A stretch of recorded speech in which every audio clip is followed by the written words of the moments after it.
World War II was the single most bloody conflict in the history of mankind up to today.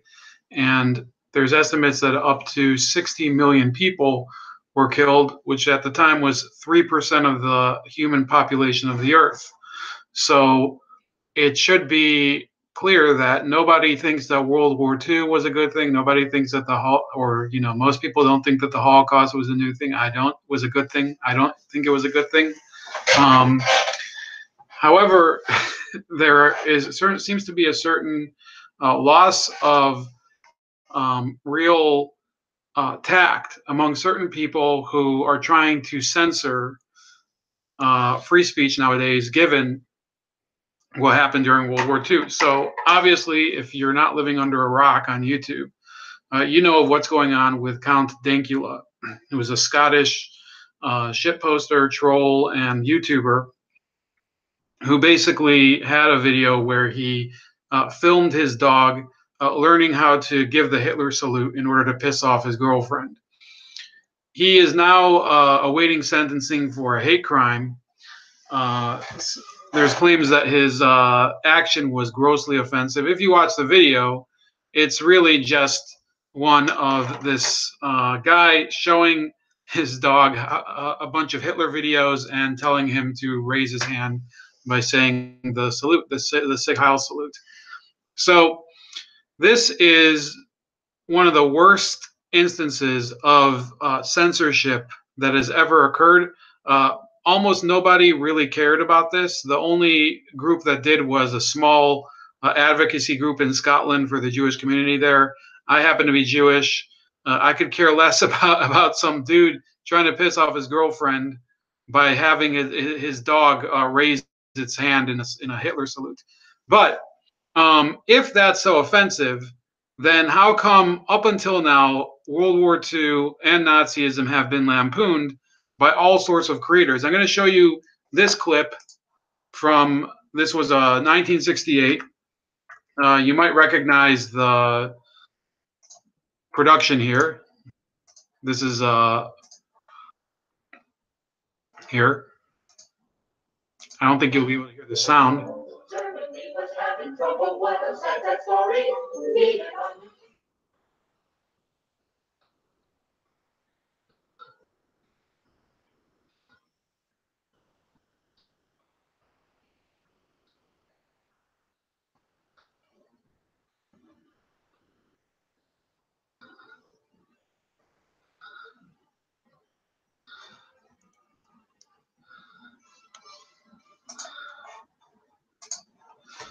Okay, so I don't know if you could hear that, but that was Springtime for Hitler, which was, it's still one of the funniest songs of all time. And it was written by a Jew named Mel Brooks in a play called The Producers. I think it became a film. Either it was a film or a play first. And it was basically making fun of these people who came up with a play that would be so offensive that it couldn't possibly succeed. Isn't that the irony? The irony of these people trying to censor this video of this idiot. Actually, he's not much of an idiot. I think he's actually a pretty normal guy, Count Dankula. But this dude who was trying to basically annoy his girlfriend, it became a viral success. Well, Mel Brooks' Producers, which is one of the classics of 60s comedy. It goes on Broadway all the time, tours there. Nobody ever gets offended. Nobody pickets the Producers. Mel Brooks is considered a comedic legend nowadays. Well, it's never been banned, and I think it shouldn't be banned. How about this one? This one's from a few years later. Not quite as popular. Again, you won't be able to hear the sound, but it was also, a product of its time.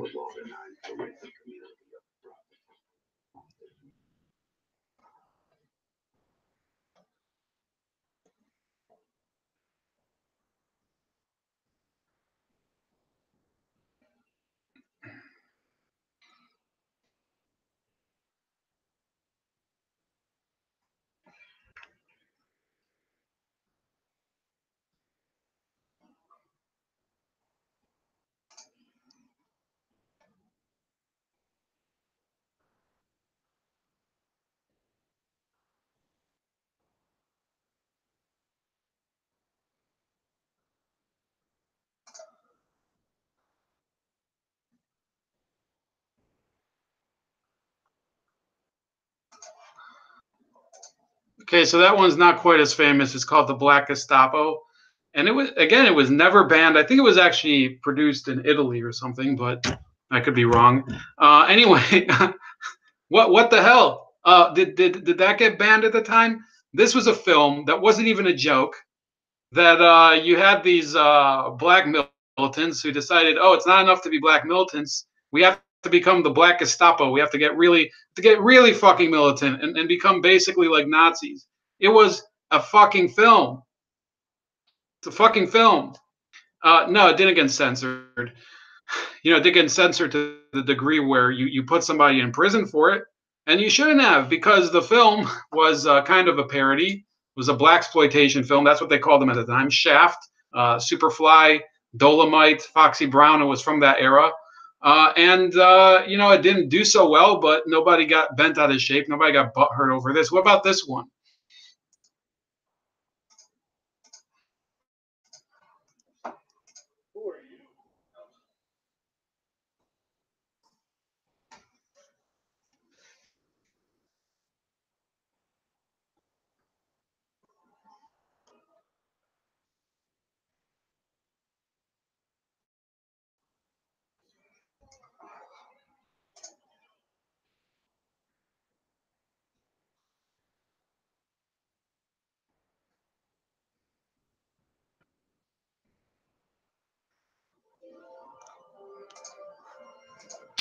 So anyway, that's a clip from The Simpsons, and it's referencing a character from another TV show named Colonel Klink, who was a Nazi prison camp guard in Hogan's Heroes.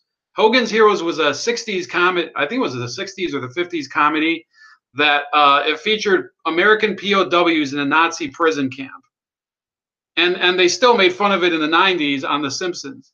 So this whole thing where it's offensive to make fun of Nazis, to make fun of or you know, even the Holocaust. By the way, there has been Holocaust comedy. It's not for everybody, but it's not enough to get you in prison.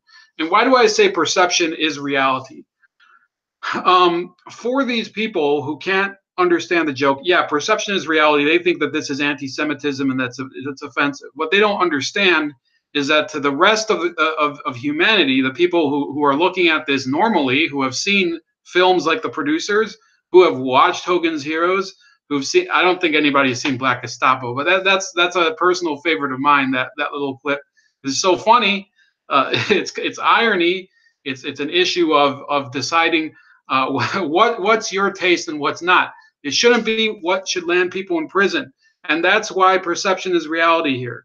People are going to take this issue with Dankula, and they're going to look at it as if they're controlling our speech. We can't say anything. We can't even crack jokes. We can't even make funny videos with our stupid pets, even on stupid topics.